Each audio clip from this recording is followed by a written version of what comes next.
Bueno, damos lugar al inicio del tercer taller. Les voy a pedir que por ahí muteen un poco los micrófonos para evitar que se filtren ruidos.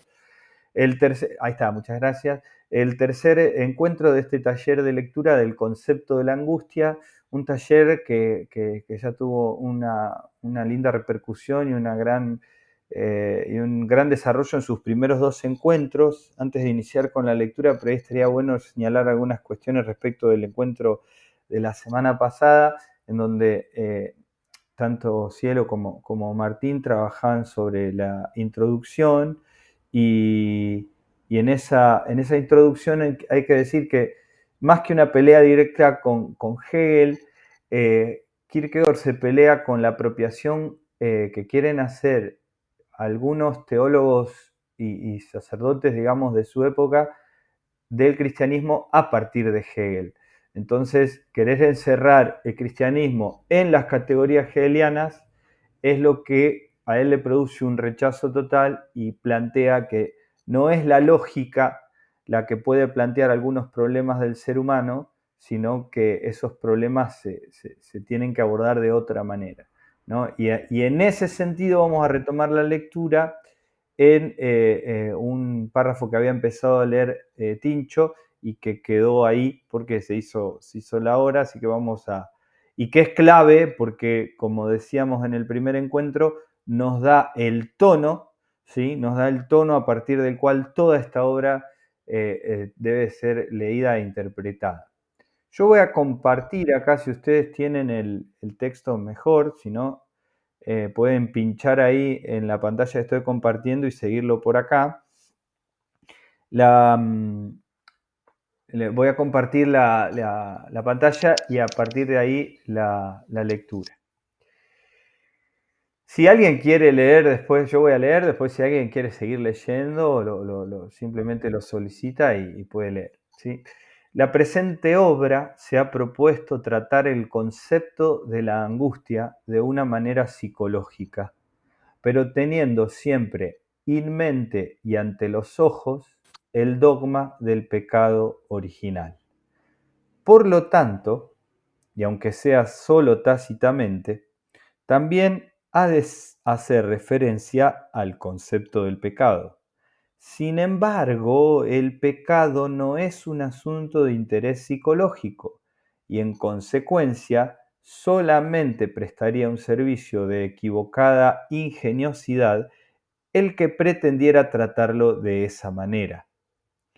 El pecado tiene su lugar determinado, o mejor dicho, no tiene ningún lugar en absoluto, y esta es cabalmente su determinación. Si se lo trata en otro lugar cualquiera, entonces resultará indefectiblemente alterado, puesto que se le enfoca desde un ángulo de reflexión inesencial. De este modo quedará alterado su concepto y al mismo tiempo aquel talante, acá podríamos usar también la palabra tono, ¿no? Aquel talante que auténticamente corresponde al concepto exacto, de suerte que se pierda la continuidad del talante auténtico, dando lugar a las fugaces fantasmagorías de los talantes falsos. Por eso, si el pecado es introducido en la estética, el talante correspondiente resultará frívolo o melancólico, puesto que la categoría en que se funda el pecado es la de la contradicción, y esta tanto puede ser cómica como trágica. Entonces el pecado queda evidentemente alterado, ya que el talante que corresponde de veras al pecado es el de la seriedad. Y también su concepto queda alterado, pues, cómico o trágico, el pecado se convierte así en algo permanente o simplemente abolido como cosa de poca monta, cuando lo que el concepto del pecado exige es que sea realmente superado. Lo cómico y lo trágico no tienen propiamente ningún enemigo, sino que a lo que más se enfrentan con un espantajo que hace llorar o con un espantajo que mueve a risa. Por otra parte, si se trata el pecado en la metafísica, el talante correspondiente se tornará indiferencia dialéctica o pura apatía. las cuales consideran el pecado como algo que es inasequible al pensamiento. De esta manera se altera el concepto, pues sin duda el pecado ha de ser superado, pero no como algo a lo que el pensamiento no puede dar vida, sino como algo que realmente está ahí y en cuanto tal afecta a cada individuo. Finalmente, si el pecado se trata en la psicología, entonces el talante se hará insistencia observadora y tenaz espionaje, todo menos la victoriosa huida de la seriedad apartándose del pecado. De este modo, el concepto será también distinto, ya que el pecado queda convertido en una situación. Pero el pecado no es ninguna situación. La idea del pecado consiste en que el concepto correspondiente sea superado sin cesar. En cuanto a estado permanente de potencia, el pecado propiamente no es. En cambio, de hecho, de acto o inactu, es y siempre vuelve a ser. Su talante en la psicología no sería más que una curiosidad desapasionada, en tanto que el verdadero talante del caso es la intrépida resistencia de la seriedad.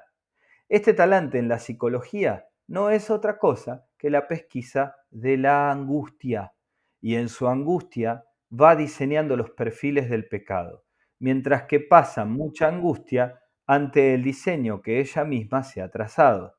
Al tratarlo de esta manera, siempre resultará el pecado el más fuerte, ya que la psicología se comporta realmente con el pecado de un modo femenino. Todo esto no quiere decir que semejante estado no encierre su verdad, como tampoco que no aparezca así con mayor o menor intensidad en un momento dado de cualquier vida humana. Y antes que la ética haga acto de presencia, pero con este tratamiento el pecado no resulta lo que es, sino más o menos. Por esta razón, tan pronto como se trata el problema del pecado, puede verse inmediatamente, atendiendo al talante descripto, si el concepto correspondiente es exacto. Por ejemplo, si se habla del pecado como de una enfermedad, una anormalidad, un veneno y una desarmonía, entonces el concepto correspondiente también queda falseado. En realidad, el pecado no tiene domicilio propio en ninguna ciencia. El pecado es objeto de la predicación, en la cual el individuo habla como individuo al individuo. Por cierto, que en nuestra época el afán de alcanzar importancia científica trae locos a los mismos sacerdotes, de tal modo que esto se ha convertido en una especie de profesores de sacristía, empeñados en servir también a la ciencia y estimando que predicar está muy por debajo de su dignidad. Así no tiene nada de extraño que la predicación se le antoje a todo el mundo un arte demasiado pobre. Sin embargo, la predicación es el arte más difícil de todas y el que Sócrates realmente elogiaba, la capacidad del diálogo. Se cae de su peso que para esto no es necesario en absoluto que ninguno de los fieles presentes responda a lo que se dice, ni tampoco serviría de mucho el que uno siempre estuviese hablando. Lo que Sócrates censuraba propiamente en los sofistas, cuando hacía la distinción de que hablaban bien, desde luego, pero que no sabían dialogar, era que podían decir muchas cosas sobre cualquier tema, pero sin la menor idea del momento de la apropiación. Y cabalmente la apropiación interior es el secreto del diálogo. Al concepto del pecado corresponde la seriedad.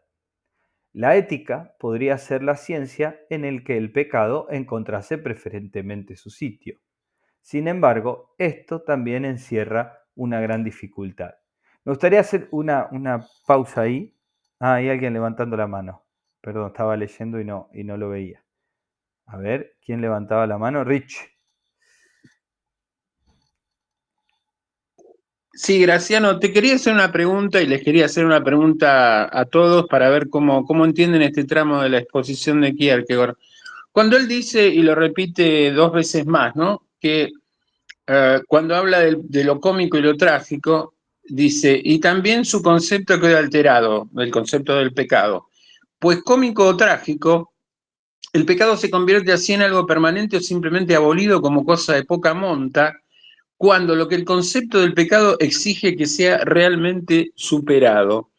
¿Qué es esa superación del pecado? Tenemos que entenderlo como el acercamiento a la fe. eh, ¿Qué significa? No, no termino de conceptualizar eso que está diciendo Kierkegaard, ¿no?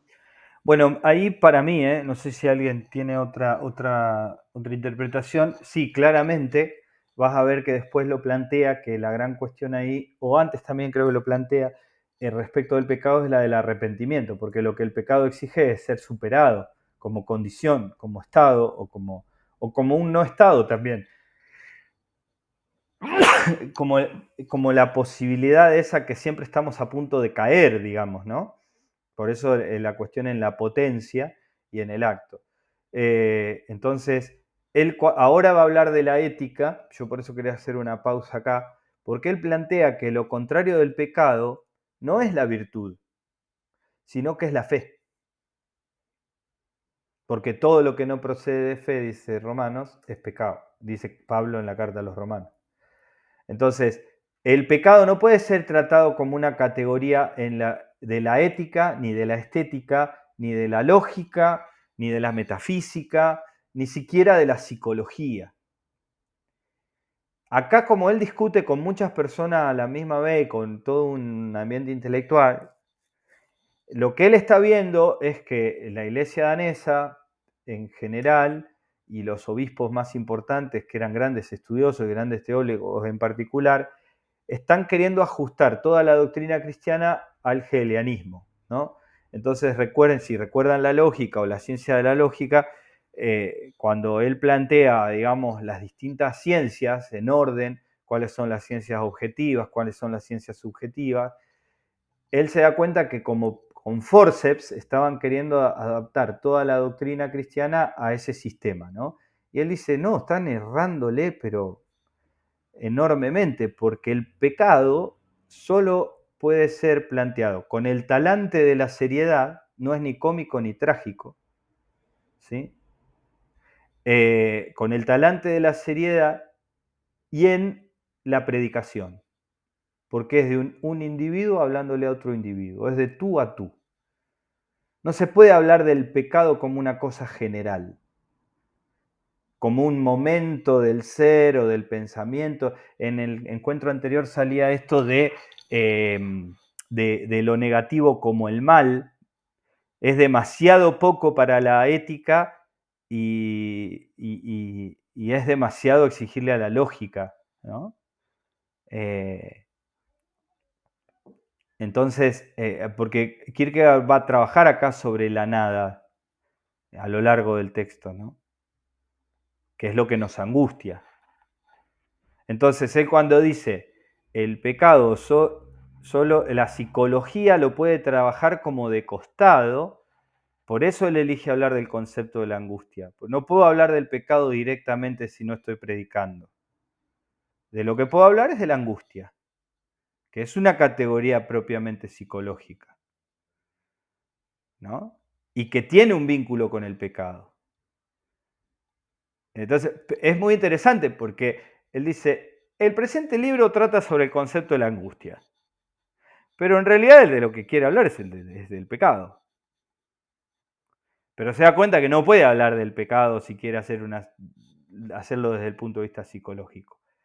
Tiene que hablar de la angustia. Y en realidad no quiere hablar ni del pecado ni de la angustia. De lo que Kierkegaard quiere hablar, y habla en este texto, es de la libertad.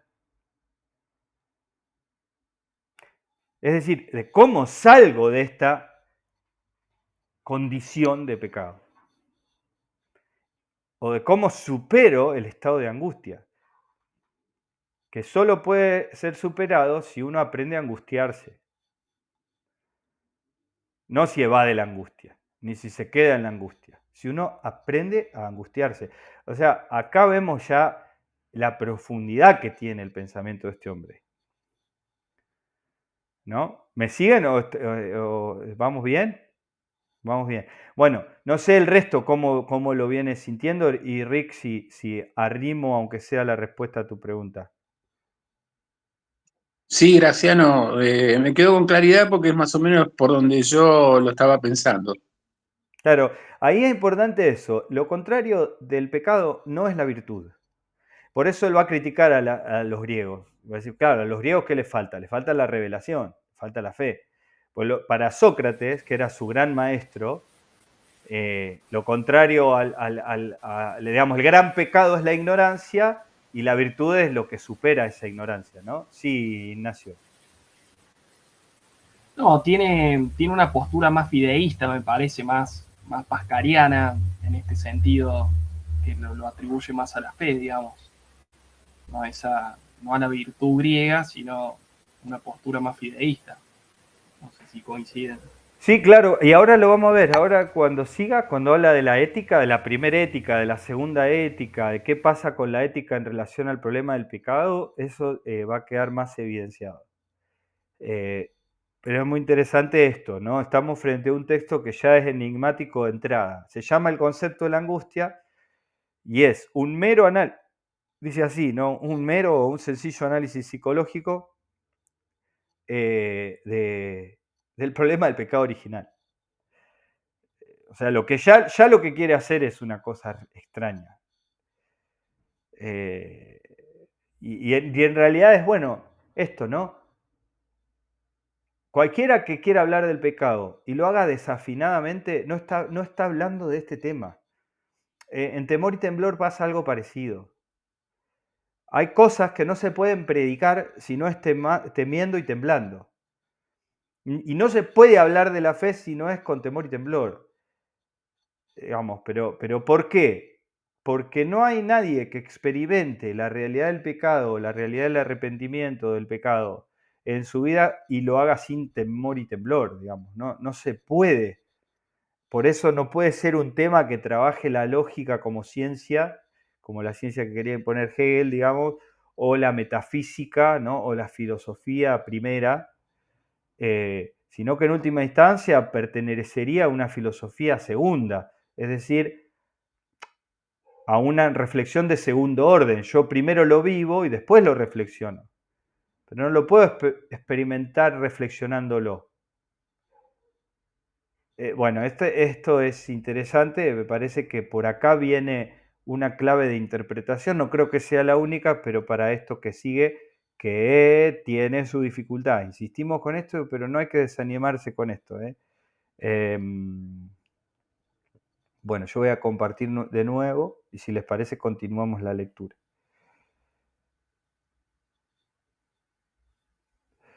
Sin embargo, quiero decir algo más respecto acá. Esta frase me pareció hermosa. La apropiación interior es el secreto del diálogo. Eso me pareció sencillamente hermoso. ¿Sí? Es de esas frases que a mí me gusta anotar así. Es más, lo voy a anotar. La apropiación interior es el secreto del diálogo. Claro, no hay diálogo sin interioridad, no hay diálogo sin escucha, no hay diálogo si no es un individuo hablándole a otro individuo. No se trata de decir muchas cosas sobre un tema, sino de encontrarme con el otro en el momento de la apropiación de una idea. No, eso me parece impresionante.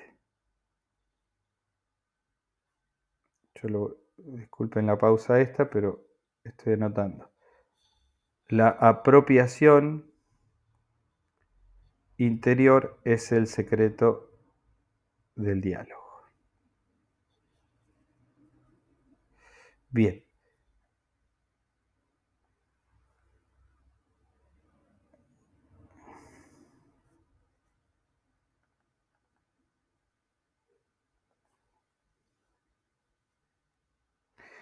Y acá fíjense cómo nos convoca a cada uno desde su lugar, ¿no? A quienes le entran desde el arte, a quienes le entran desde la psicología o desde la actividad terapéutica, a quienes le entran desde la filosofía o desde la fe. Acá hay una cuestión vinculada, como dice Oscar, que siempre lo traemos, es el pensador de la escucha, Kierkegaard, ¿no? Entonces esta escucha como tanto en el arte, como en la psicología, como en la filosofía, como en la vida de la fe, es absolutamente clave, ¿no? Y este concepto también clave de la seriedad. Es importantísimo. Bueno, avanzamos. Porque dice, sin embargo, esto también encierra su gran dificultad. Podríamos decir, digamos, que el pecado tiene su sitio en la ética, pero esto encierra una gran dificultad. Porque la ética es aún una ciencia ideal. Y esto no solamente en el sentido de que toda ciencia lo es. La ética quiere introducir la idealidad en la realidad, es decir, que su movimiento no es como el de los otros casos en los que se pretende elevar la realidad hasta la idealidad. Hay una nota muy larga que no me voy a detener a leer ahora, después si quieren la podemos revisar. La ética, dice, muestra la idealidad como tarea, presuponiendo que el hombre está en posesión de las condiciones requeridas para realizarla. En este punto, la ética da lugar a una contradicción, ya que ella cabalmente hace hincapié en la dificultad y en la misma imposibilidad, ¿no? Tiene que ver con esto del deber ser. De la ética se puede decir lo que se afirma acerca de la ley, que es un maestro de la disciplina cuyas exigencias meramente condenan pero no dan vida. En este sentido, la ética griega constituía una excepción, la única, pero esto se debía a que rigurosamente no era ética, sino que contenía un momento estético. Esto está bien claro en su misma definición de la virtud, y también lo está en las frecuentes afirmaciones de Aristóteles, el cual incluso en la Ética Nicómaco solía decir, con una deliciosa ingenuidad griega, que la sola virtud no hace feliz y dichoso un hombre, sino que para ello se requieren también la salud, los amigos, los bienes terrenos y la dicha dentro de la propia familia. Cuanto más ideal es la ética, tanto mejor. La ética no se debe dejar perturbar por esa vana charlatanería que siempre está diciendo que de nada sirve el que se exija lo imposible, pues sería inmoral por el solo hecho de ponerse a oír semejante cháchara, algo para lo que la ética no tiene tiempo ni oportunidad. La ética no tiene nada que hacer con el regateo que, por otra parte, significa la manera de no alcanzar nunca la realidad. Para alcanzar la realidad, es preciso que todo el movimiento siga la dirección contraria. Esta peculiaridad de la ética, es decir, que sea tan ideal, es lo que tienta a los tratadistas respectivos a emplear categorías distintas, tan pronto metafísicas como estéticas o psicológicas. Pero la ética, naturalmente, ha de luchar en especial contra todas las tentaciones, y en consecuencia será imposible que nadie escriba una ética sin tener a mano otras categorías completamente distintas. Por lo tanto, el pecado solamente pertenece a la ética en cuanto ésta llega a su mismo concepto con la ayuda del arrepentimiento.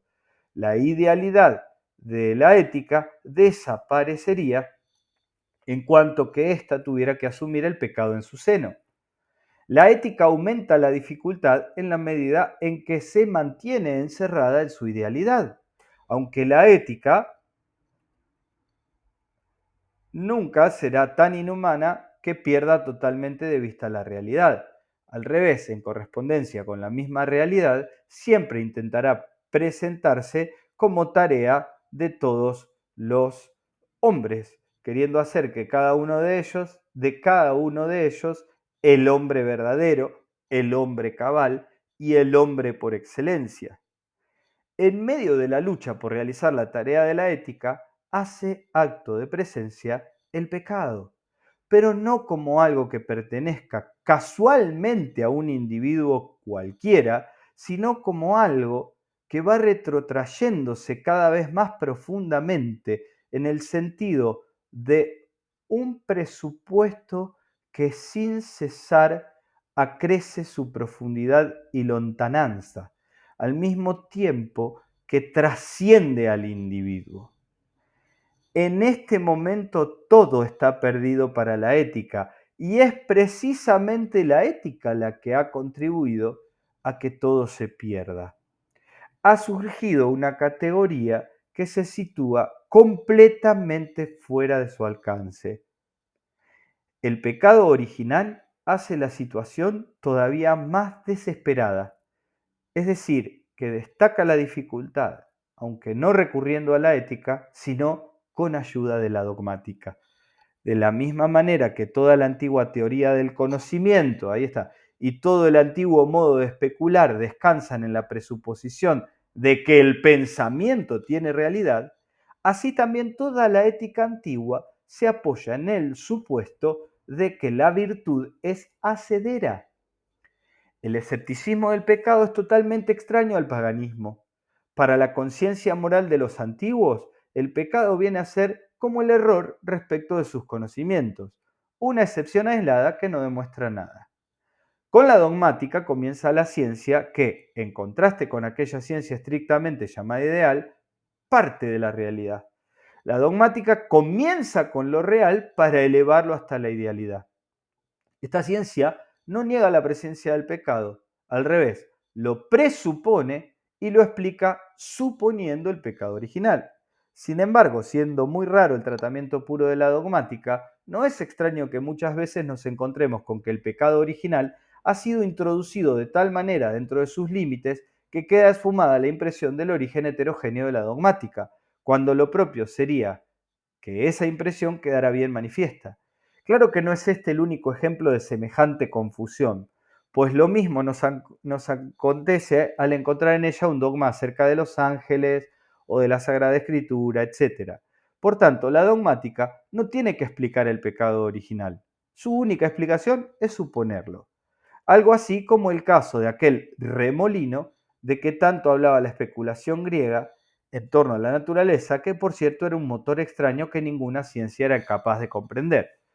Todos consideran sin mayor dificultad que es exacto lo que acabamos de decir respecto de la dogmática cuando, en otra ocasión, tengamos tiempo de llegar a comprender los méritos imperecederos que en el ámbito de esta ciencia contrajo Schleiermacher. Claro que este pensador ya hace mucho tiempo que quedó arrinconado para dar paso al entusiasmo por Hegel.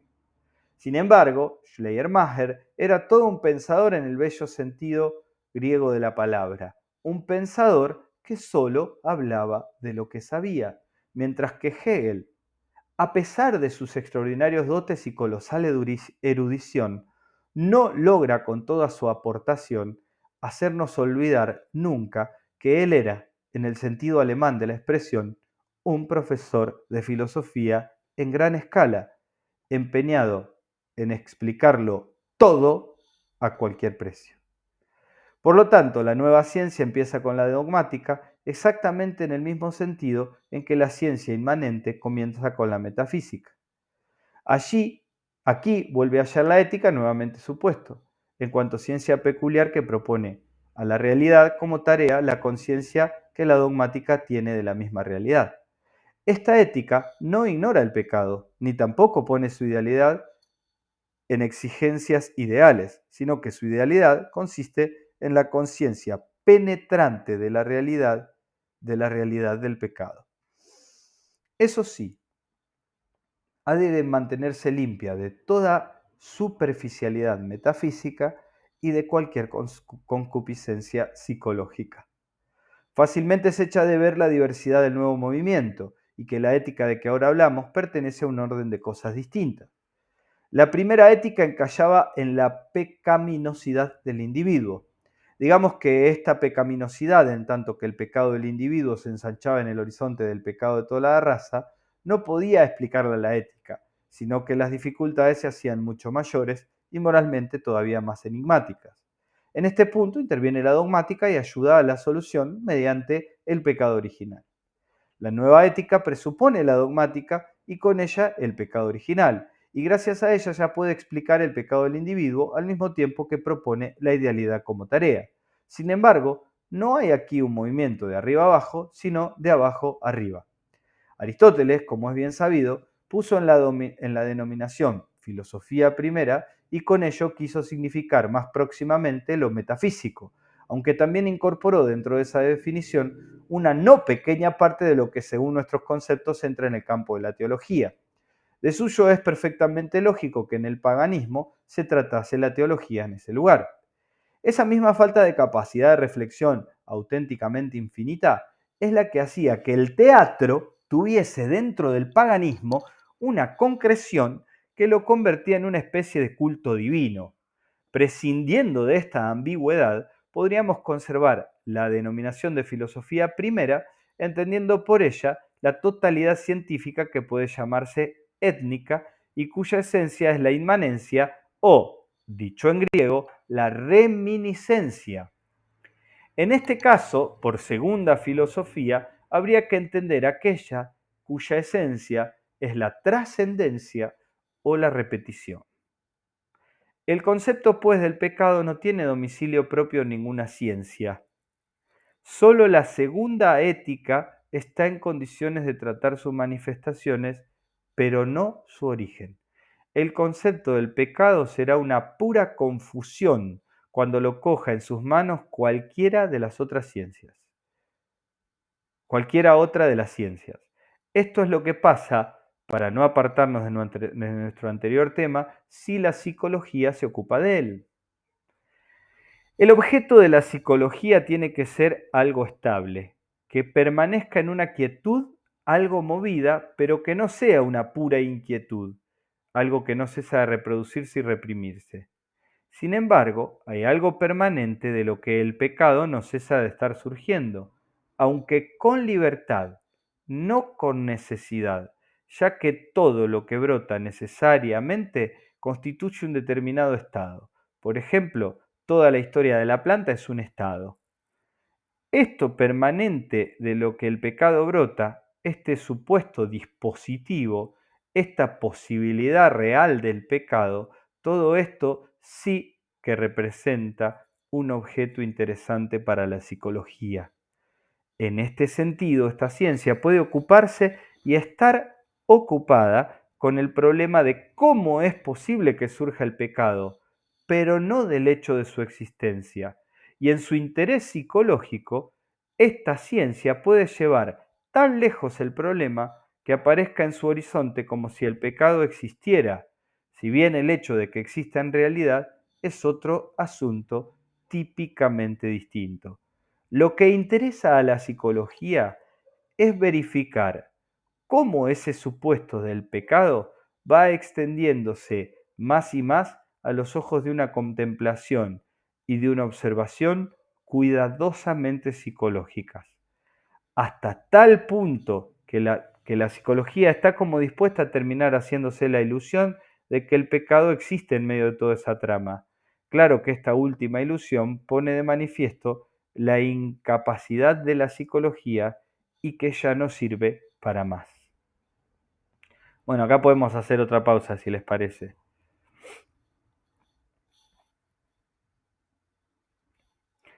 A mí me da la impresión de que esto un poco amplía el tono de lo que veníamos diciendo hoy. Y tu pregunta, Ricardo, no sé vos qué pensás, pero me da la impresión de que esto, ¿no? De ¿quién puede hablar del pecado? Ninguna ciencia. Ninguna ciencia puede hacerlo. La que más se le puede arrimar es la psicología desde el concepto de la angustia, ¿no? Sí, yo lo que te diría, Graciano, me quedo con algo que cuando él menciona la dogmática, dice, con la dogmática comienza la ciencia que en contraste con aquella ciencia estrictamente llamada ideal, parte de la realidad. Porque acá me parece, creo entender, ¿por qué parte de la realidad? Porque en realidad, valga la redundancia, el pecado es un hecho.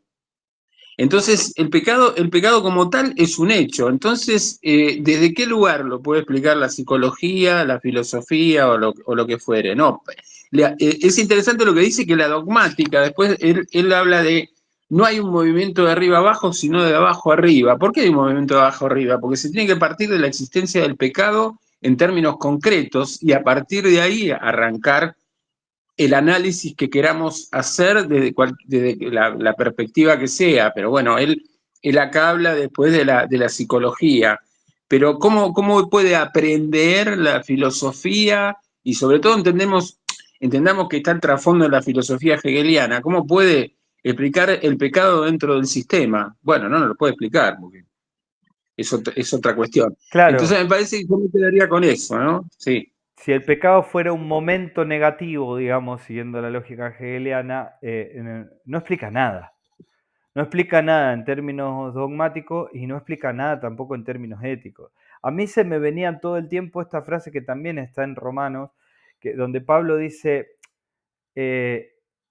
no hago el bien que quiero, sino el mal que no quiero. No quiero hacer el mal, pero lo hago.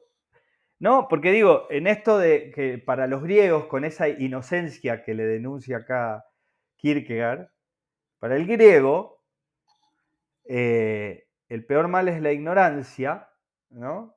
En un sentido de la teoría del conocimiento, ¿no? Si yo soy consciente del bien y de la virtud, puedo actuar virtuosamente, de acuerdo a la propia naturaleza, ¿no?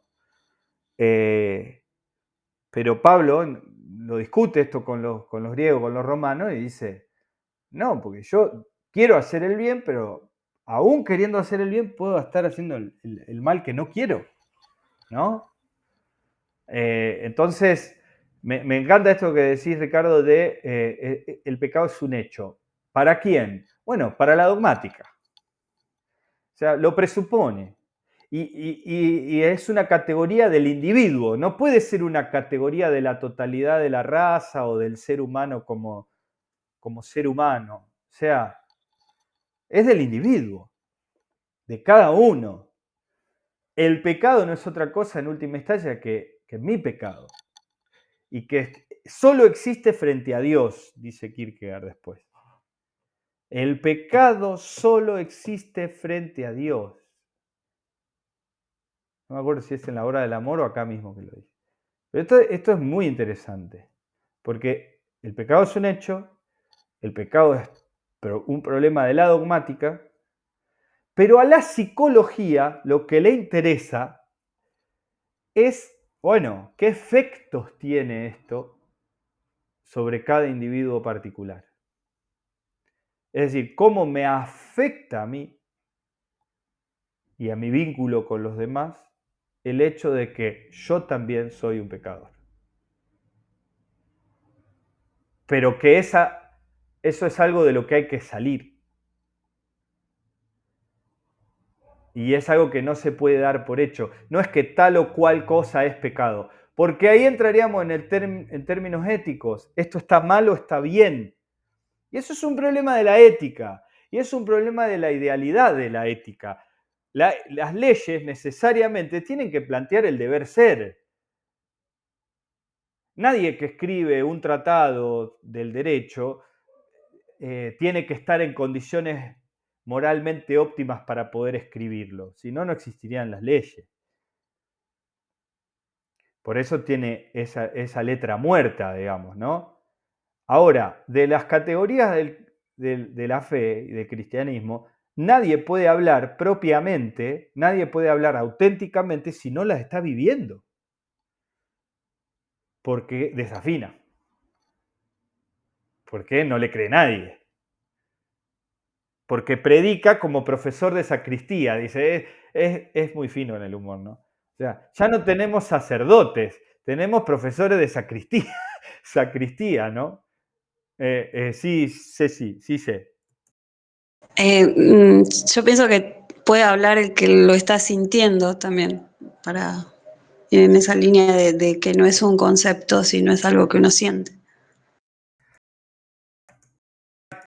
Exacto, en este sentido es que una palabra no se dice solamente con la voz, sino que se dice con todo el cuerpo, con temor y temblor, digamos, para que sea una palabra verdadera, ¿no? Pienso ahí, Adrián, con toda su producción musical, digamos, un cantante que sabe cantar, pero no transmite nada con su voz, si no está cantando con todo su ser, bueno, puede ser súper afinado, pero no le va a llegar a nadie, ¿no? Sí, Ceci, no sé si levantaste la mano de nuevo o quedó levantada. No, perdón, me equivoqué. No, no está bien. No sé si alguien quiere agregar algo, alguna sensación, alguna reflexión. Nos quedan unos minutos todavía. Yo diría terminar la introducción, pero estaría bueno también abrir a más comentarios. Si a mí me dejan, yo ¿Puedo preguntar cuál sería la segunda ética? Porque me perdí un poquito ahí. Bueno, ahí está, es muy interesante. El día viernes, Cielo, que estuvo coordinando el otro día el taller, va a presentar un trabajo sobre la primera y segunda ética de Kierkegaard en torno a Heidegger. Es complejo, pero la idea central, ¿cuál sería? Que la primera ética sería una ética de la idealidad, esta cuestión del deber ser. La segunda ética estaría vinculado a esta realidad del sujeto concreto que quiere desarrollar una vida ética.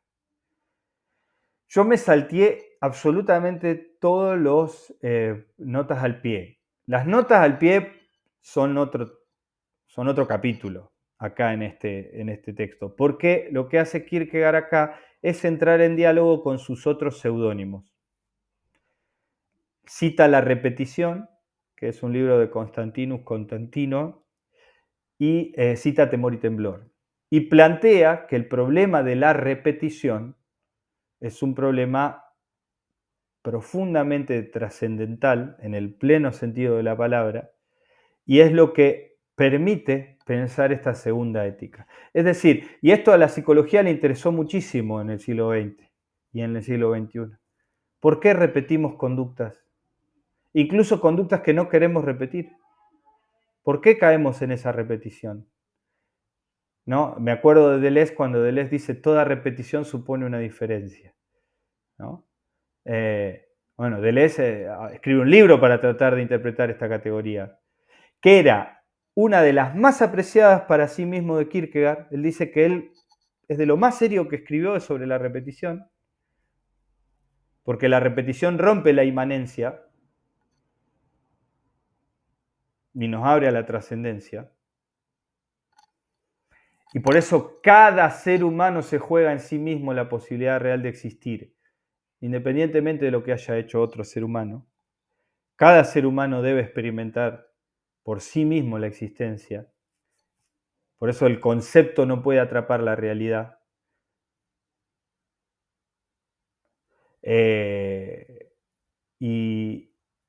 Y bueno, ahí hay todo un desarrollo y él plantea esa segunda ética como, bueno, el desafío de cada ser humano de vivir en última instancia éticamente.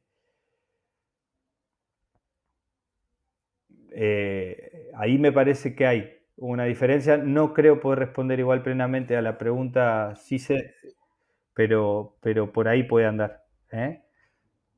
¿Qué es la primera ética? ¿Qué es la segunda ética? Bueno, una puede estar vinculada, la primera, a la cuestión del deber ser y la otra, si se quiere, a quién soy yo y cómo debo vivir yo.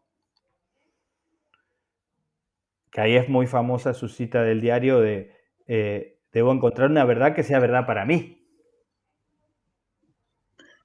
Claro, Graciano, te quería aportar una cosa más. Creo que Pablo Uriero Rodríguez en el mismo encuentro va a tratar el mismo tema de la segunda ética, creo, ¿no?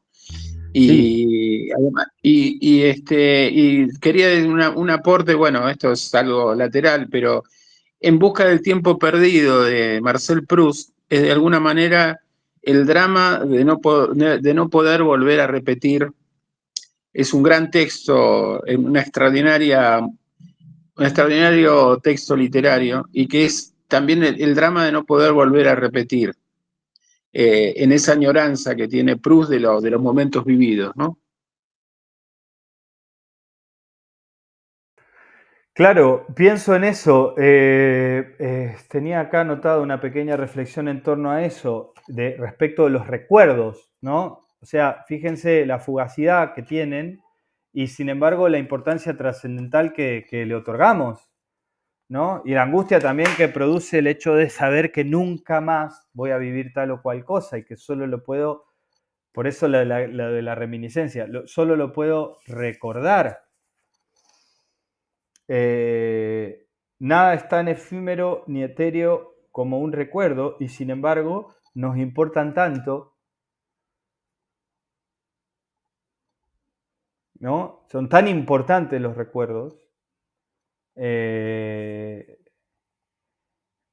Pienso también esto, que acá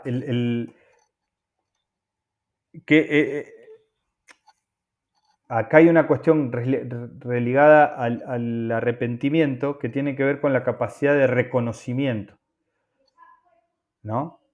Por ejemplo, la repetición. No es fácil para una persona reconocer que está repitiendo una conducta, ¿no? O sea, ya el reconocimiento de la repetición nos corre de la repetición. Y el reconocimiento es lo que trastoca, digamos, algo que éticamente puede ser entendido como malo, como posibilidad para lo bueno. O sea, la primera condición es la del reconocimiento. Por eso es tan importante para la dogmática la confesión del pecado. Porque el pecado se reconoce en su confesión como tal, como condición para el arrepentimiento. Por eso, digamos, si lo trabajás, es impresionante, ¿no? Si lo trabajás solo en la pura estética, puede ser cómico o trágico, pero no sale de ahí, ¿no? Y sin embargo, con la ignorancia, digamos, para trabajarlo en términos griegos, pasa algo similar. Sócrates va a decir, ¿yo qué sabiduría tengo? La única sabiduría que puedo tener es que me reconozco que no sé cuando no sé. Por eso fíjense que acá lo que Kierkegaard le discute a los teólogos daneses es que abandonaron a Schleiermacher, que sabía de lo que hablaba, por Hegel, que era un profesor de filosofía. Y acá también es hermoso, digamos.